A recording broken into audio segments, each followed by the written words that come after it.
യഥാർത്ഥ ധർമ്മം എല്ലാ കാലത്തും ഒന്നായിരുന്നു, ഇന്നും അങ്ങനെ തന്നെ. ഏകനായ അല്ലാഹുവെ ദൈവമായും നാഥനായും അംഗീകരിക്കുക.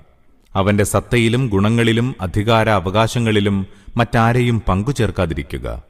അല്ലാഹുവിന്റെ മുമ്പിൽ ഉത്തരവാദപ്പെട്ടവനായി വിചാരിക്കുകയും പരലോകത്തിൽ ദൃഢമായി വിശ്വസിക്കുകയും ചെയ്യുക. അവന്റെ ദൂതന്മാരും വേദഗ്രന്ഥങ്ങളും വഴി നൽകിയിട്ടുള്ള വിശാലമായ അടിസ്ഥാന സിദ്ധാന്തങ്ങൾക്കനുസരിച്ച് ജീവിതം നയിക്കുക. ഇതത്രേ ദീൻ. ഇതേ ദീനാണ് മനുഷ്യോൽപ്പത്തി മുതൽ എല്ലാവർക്കും നൽകപ്പെട്ടിട്ടുള്ളത്. അനന്തരം വ്യത്യസ്ത മതങ്ങളുണ്ടായിട്ടുണ്ട്.